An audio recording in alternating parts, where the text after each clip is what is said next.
विद्यां बुद्धिं श्रियं आयुष्यं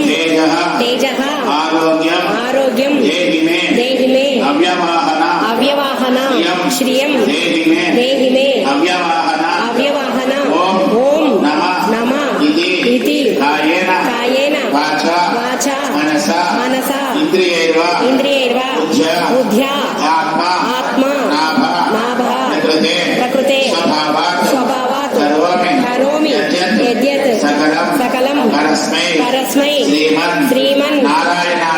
नारायणायति समर्पयामि सर्वं श्री परमेश्वर अर्पितमस्तु।